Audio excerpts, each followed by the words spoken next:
નમસ્કાર, આપ જોઈ રહ્યા છો લોકમત ન્યૂઝ। હું છું હસમુખ। સમાચારની શરૂઆત કરીએ આજની મુખ્ય હેડલાઇન્સથી। ડીસામાં તસ્કરોનો તરખાટ, 2 સોસાયટીના 4 મકાનમાં ચોરી, તસ્કરો લાખોની મતા લઈ છૂમંતર।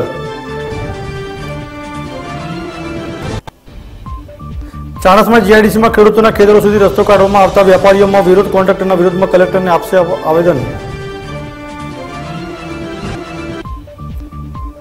અમીરગઢના ચવણગઢ ગામના યુવકનો મૃતદેહ નદીના પટમાંથી મળી આવતા ચકચાર। 2 દિવસ અગાઉ ઘરેથી ખેતરે જવા નીકળેલ યુવકનો મળ્યો મૃતદેહ। ધનસુરા તાલુકામાં મોસમનો 26 ઇંચ વરસાદ નોંધાયો, તળાવ ઓવરફ્લો થવાની સપાટી પર 1 ફૂટ બાકી, લોકોને સાવચેત રહેવા કરાઈ તાકીદ।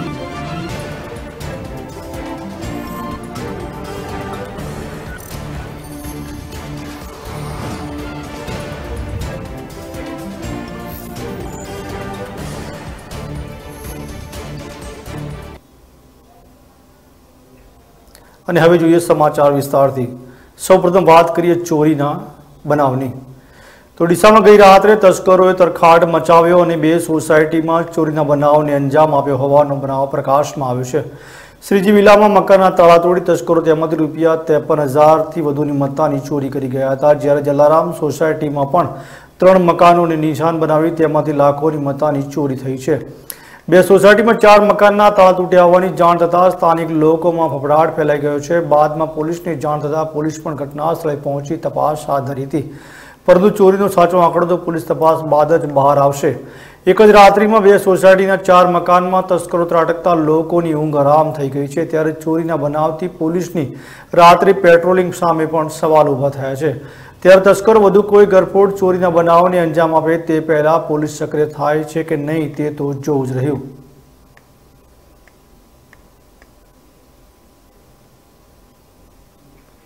તો આ તરફ બાબરના લુદરિયાવાસમાં પણ તસ્કરોએ ચોરીના બનાવને અંજામ આપ્યો। જેબુબન ઇમામભાઈ ઘાંચીના મકાનમાં ચોરી થઈ છે। તસ્કરો મકાનમાંથી રોકડ રકમ અને દાગીના મળી અંદાજિત રૂપિયા 1.70 લાખના મુદ્દામાલની ચોરી કરી ગયા હતા। આ બનાવ અંગે મકાન માલિકે બાબર પોલીસ મથકે ફરિયાદ નોંધાવતા પોલીસે તપાસ શરૂ કરી હતી।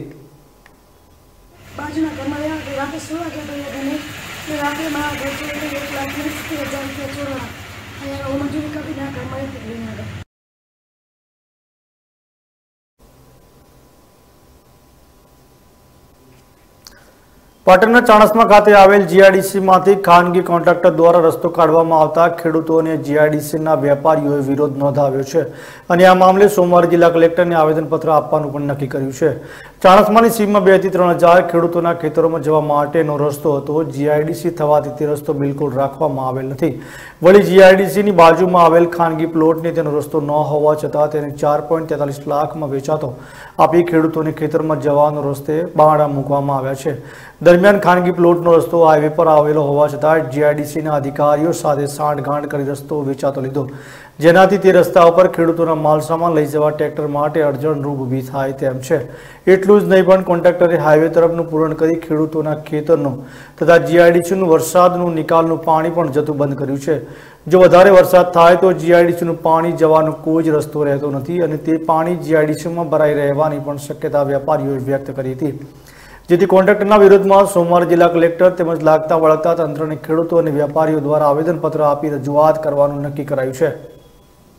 ચાણસ્મા ઇન્ડસ્ટ્રીયલ એસોસિએશનના વેપારીઓ અહીંયા એકત્રિત થયા છીએ, જે ખાનગી ડેવલપર થ્રુ ચાણસ્મા જીઆઈડીસીના રસ્તા ઉપર દબાણ કરી અને લોકોને ખોટી રીતે ભરમાઈને લોકો કંઈથી પૈસા લઈને દુકાનો વેચવાનો પ્રયત્ન કર્યો છે। ખરેખર આ રસ્તો ખેડૂતોનો અને જીઆઈડીસીનો છે અને ખાનગી ડેવલપરે જીઆઈડીસીએ એના ભાઈ વિકાસ ફાળા માટે પૈસા લીધા છે। એ વિકાસ ફાળાને આ ભાઈ એવું કહે છે કે મને આ રસ્તો પેટે પૈસા લીધા છે અને આ રસ્તાથી અહીંયા ચાલવાનો રસ્તો આપ્યો છે। આ રસ્તો છે એટલે અહીંથી જવા માટે ખેડૂતોને રસ્તાની જરૂર છે। અત્યારે હાલ જીઆઈડીસી થવાથી એ રસ્તો બંધ થઈ ગયો અને આ બાજુમાં આવેલો પ્લોટ એને અમારા રસ્તા ઉપર દુકાનો પાડી છે, એટલે એ રસ્તો ભવિષ્ય બંધ થઈ જવાની શક્યતાઓ છે। એટલે અને જે પ્લોટને વરંડો વારે છે એમાં પણ અહીંયા દબાણ કરીને વારે છે, એને ખરેખર જગ્યા વધુ પડતી દબાણ કરી છે, એટલે એ વરંડો ખુલ્લો થાય એનું માપણી કરાવીને રસ્તો અમારો ખુલ્લો કરાવે એ જ અમારી વિનંતી। કહેવાય છે કે શ્રદ્ધાનો હોય વિષય તો પુરાવાની સી જરૂર। અને આ કહેવતને ચરિતાર્થ કરી છે બનાસકાંઠાના પ્રવીણ સુથારે। ડીસાના રામપુરા ગામમાં રહેતા પ્રવીણ સુથાર નામના યુવાને પોતાની બહેનના પતિને કેન્સરની બીમારીમાંથી છુટકારો મળે તે માટે માતાજીના મંદિરે દંડવત યાત્રા સ્વરૂપે દર્શન કરવાની બાધા રાખી હતી। જો કે આ યુવકની બાધા માતાજીએ પૂર્ણ કરતા તે પોતાના વતન રામપુરથી દંડવત યાત્રા સ્વરૂપે દર્શનાર્થે જવા માટે નીકળ્યો છે। મનમાં અપાર શ્રદ્ધા અને આસ્થાના સથવારે આ યુવક છેલ્લા 13 દિવસથી વરસાદી માહોલ વચ્ચે દંડવત કરતા કરતા માતાજીના મંદિરે પહોંચવા આગળ વધી રહ્યો છે। પોતાની બહેનનો સંસાર સુખી રહે અને બહેનના પતિ બીમારીમાંથી ઝડપથી સાજા થાય તે માટે દંડવત યાત્રાએ નીકળેલા યુવકનો બહેન પ્રત્યેનો પ્રેમ જોઈ લોકોએ તેની આ યાત્રા નિર્વિઘ્ને સંપન્ન થાય તેવા આશીર્વાદ આપ્યા હતા।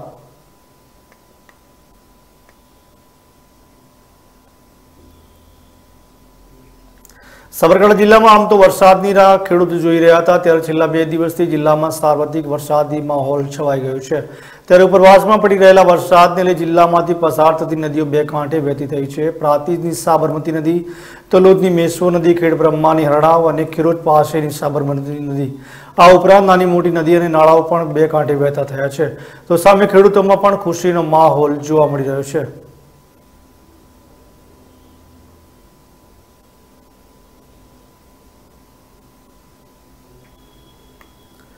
અરવલ્લીના ધનસુરા તાલુકામાં મોસમનો સૌથી વધારે 26 ઇંચ વરસાદ ખાબક્યો છે, જેના કારણે નદી નાળા પાણીથી ભરાઈ ગયા છે। ત્યારે ધનસુરા ખાતે 80 વીઘામાં આવેલું તળાવ પણ ભરાઈ ગયું છે અને તળાવ ઓવરફ્લો થવામાં માત્ર 1.5 ફૂટ બાકી રહ્યું છે, જેના કારણે ધનસુરા ગ્રામ પંચાયત દ્વારા તળાવ ઓવરફ્લો થવાની સંભાવનાને લઈ નીચાણવાળા વિસ્તારો જનતાનગરના રહીશોને સલામત સ્થળે ખસી જવા સૂચના આપવામાં આવી છે। ગ્રામ પંચાયત દ્વારા વિસ્તાર પર રિક્ષા ફેરી વધુ વરસાદ આવે ત્યારે સાવચેત રહેવા તેમજ સલામત સ્થળે ખસી જવા પણ જણાવાયું છે। પંચાયત દ્વારા વિસ્તારના લોકો માટે પ્રાથમિક શાળા નંબર 1 અને 2 માં રહેવા તથા જમવાની પણ વ્યવસ્થા કરવામાં આવી છે। ત્યારે જનતાનગરના અંદર અત્યારે 6 ઇંચ અત્યારે ધનસુરા તળાવ પાણી બાકી છે ભરાવાનું। એ પાણી ભરાઈ જાય પછી અત્યારે ગઈકાલે અમારી રિક્ષા ફેરવી હતી અને ત્યાં આગળ જોન કરેલી છે કે ભાઈ અત્યારે જો વધારે વરસાદ પડે તો શાળા નંબર 1 અને શાળા નંબર 2 ત્યાંના અંદર અમે વ્યવસ્થા કરીશું અને કોઈ ચિંતા વગર તમારે આવી જવું। નીચાણવાળા વિસ્તાર જનતાનગરની અંદર કેટલા કરો છો અને બીજા લોકો માટે કેવી પ્રકારની વ્યવસ્થા કરી? જનતાનગરના અંદર એ નીચાણવાળો વિસ્તાર છે, 4 રસ્તાનું અને ધનસુરાનું આખા ગામનું બધું પાણી ત્યાં જાય છે, ત્યાં થઈને આગળ નીકળી જાય છે। પણ એ નીચાણવાળો વિસ્તાર છે કે જે પહેલાં તળાવ એવું હતું એ અગાડી પહેલાં સરકારે એ વખત પ્લોટો પાડેલા હતા અને એ પ્લોટો પાડ્યા અને અત્યારે તેઓ આગળ એ થઈને પોણી અમુક ટાઈમ જ કે અમુક વધારે પડતું પાણી આવે તો થોડી વાર ભરાય છે અને પછી નીકળી જાય છે।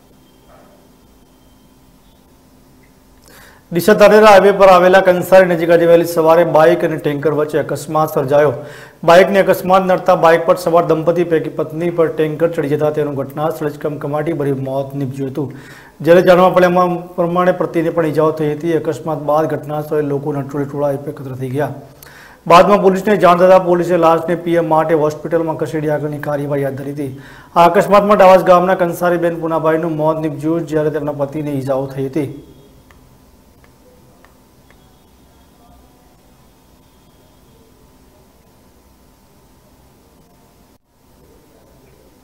બ્રેક બાદ જોઈશું અન્ય કેટલાક મહત્વપૂર્ણ સમાચારો।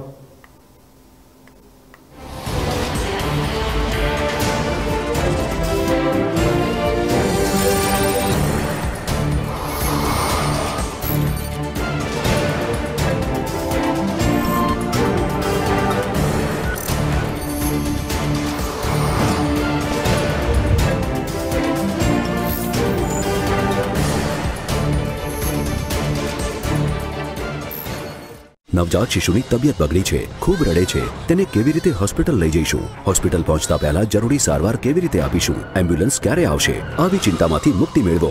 108 મોબાઈલ એપ ડાઉનલોડ કરો। કોલ કરનારનું ચોક્કસ સ્થળ, આવી રહેલી એમ્બ્યુલન્સની મોબાઈલ સ્ક્રીન પર લાઈવ માહિતી, એમ્બ્યુલન્સમાં સારવાર આપી ડિજિટલ પેશન્ટ કેર રેકોર્ડની તૈયારી, આવી તમામ સુવિધાઓથી સુસજ્જ છે 108ની અદ્યતન મોબાઈલ એપ। આવો જીવન અને સમયનું સાચું મૂલ્ય સમજીએ। આરોગ્ય અને પરિવાર કલ્યાણ વિભાગ, ગુજરાત રાજ્ય દ્વારા જનહિતાર્થે। સગર્ભા મહિલાની તબિયત અચાનકથી બગડી છે, તેને કેવી રીતે હોસ્પિટલ લઈ જઈશું? એમ્બ્યુલન્સ ક્યારે આવશે? હોસ્પિટલ પહોંચતા પહેલા પ્રસૂતિનો સમય આવી ગયો તો? આવી ચિંતામાંથી મુક્તિ મેળવો. 108 મોબાઈલ એપ ડાઉનલોડ કરો. કોલ કરનારું ચોક્કસ સ્થળ, આવી રહેલી એમ્બ્યુલન્સની મોબાઈલ સ્ક્રીન પર લાઈવ માહિતી, એમ્બ્યુલન્સમાં સારવાર આપી, ડિજિટલ પેશન્ટ કેર રેકોર્ડની તૈયારી, હોસ્પિટલને આવતા દર્દીની આગોતરી માહિતી, આવી તમામ સુવિધાથી સુસજ્જ છે 108ની અદ્યતન મોબાઈલ એપ. આવો, જીવન અને સમયનું સાચું મૂલ્ય સમજીએ. આરોગ્ય અને પરિવાર કલ્યાણ વિભાગ, ગુજરાત રાજ્ય દ્વારા જનહિતાર્થે.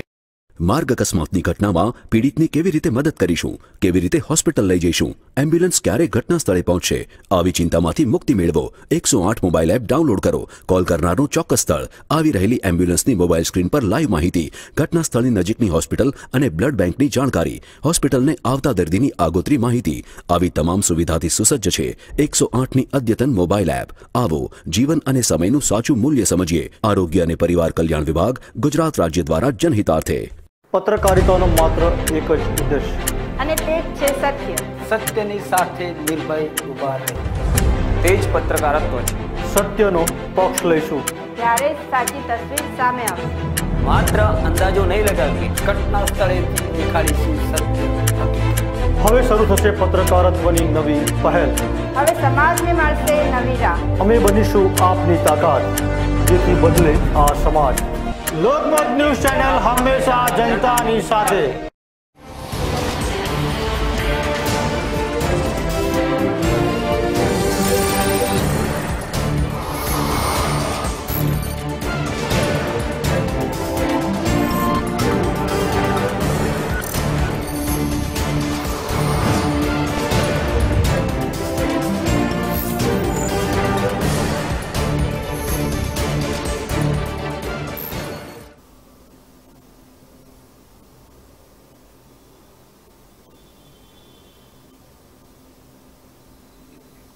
Welcome to back.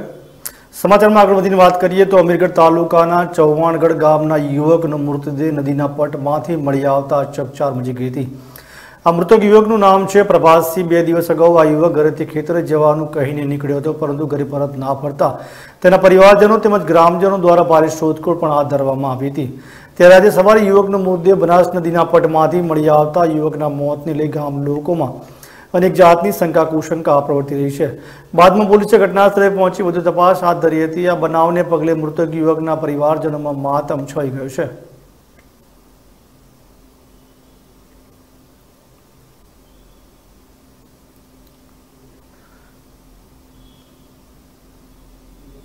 Akhil Bharatiya ઇતિહાસ સંકલન સમિતિ, બનાસકાંઠા જિલ્લા ઇતિહાસ સંકલન સમિતિ અને સ્વામિનારાયણ ગુરુકુળના સંયુક્ત ઉપક્રમે આજે ઇતિહાસ સંમેલનનું આયોજન કરવામાં આવ્યું હતું, જેમાં રાષ્ટ્રીય અધ્યક્ષ અને મુખ્ય મહેમાન મહાવીરજી જૈન, ગિરીશભાઈ ઠાકર, નવ રાજ્યગુરુ ગજાનંદ જોશી, જયંતિભાઈ ભટ્ટ સહિત શિક્ષણવિદો, શિક્ષકો, આચાર્યો, વિદ્યાર્થીઓ અને નાગરિકો ઉપસ્થિત રહ્યા હતા.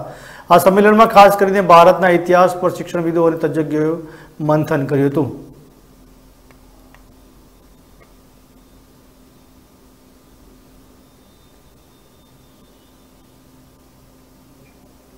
સાબરકાંઠા જિલ્લા પંચાયત હસ્તકની સરકારી શાળાઓમાં ગુણોત્સવ 8નું આયોજન થોડા સમય અગાઉ થયું હતું અને જેમાં જિલ્લાની શાળાઓનું પરિણામ બીજા નંબર પર આવ્યું છે.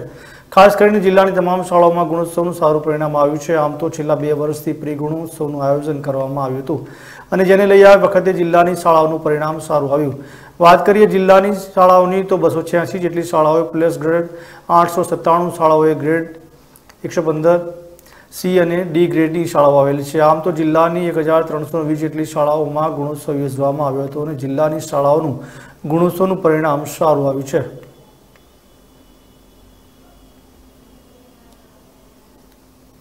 રાજ્યમાં યોજાયેલ ગુણોત્સવ 8ની અંદર સાબરકાંઠા જિલ્લાએ છેલ્લા 2 વર્ષથી પ્રી ગુણોત્સવનું આયોજન કરી અને તબક્કાવાર ગુણોત્સવની ચકાસણી કરી અને આ વર્ષે 2008માં યોજાયેલા ગુણોત્સવની અંદર એક સારું એવું પરિણામ પ્રાપ્ત કર્યું છે. આ પરિણામ ગુણોત્સવ 8ની અંદર અમારા સાબરકાંઠા જિલ્લાની 280 જેટલી 286 શાળાઓ એવી છે કે જે એ પ્લસની અંદર આવી છે અને 897 શાળા એવી છે કે જે એ ગ્રેડમાં આવી છે, જ્યારે બી ગ્રેડની અંદર 115 શાળાઓ આવેલી છે. સી અને ડી ગ્રેડની કુલ 22 શાળાઓ અમારી સાબરકાંઠા જિલ્લાની આવેલી છે, જેમાં જિલ્લાની અંદર આવતી જિલ્લા પંચાયત શિક્ષણ સમિતિ હસ્તકની શાળાઓ, ગ્રાન્ટીન એડ શાળાઓ અને આશ્રમ શાળાઓનો સમાવેશ થાય છે. કુલ 1320 શાળાઓની અંદર ગુણોત્સવનું આયોજન થયું હતું. રાજ્ય સરકાર દ્વારા યોજાયેલા ગુણોત્સવની અંદર સાબરકાંઠા જિલ્લાની 90% શાળાઓ A અને A+ની અંદર આવેલી છે, જ્યારે C અને D ગ્રેડની અંદર જે 22 શાળાઓ આવી છે તે પૈકી 14 શાળાઓ તો એવી છે કે જે આશ્રમ શાળાઓ છે. બાકીની માત્ર જિલ્લા પંચાયત શિક્ષણ સમિતિ હસ્તકની 8 શાળાઓ જેવી છે કે જે C અને D ગ્રેડની અંદર આવેલી છે. એટલે રાજ્ય સરકાર દ્વારા યોજાયેલા ગુણોત્સવની અંદર સાબરકાંઠા જિલ્લાએ અદ્વિતીય સિદ્ધિ પ્રાપ્ત કરી છે.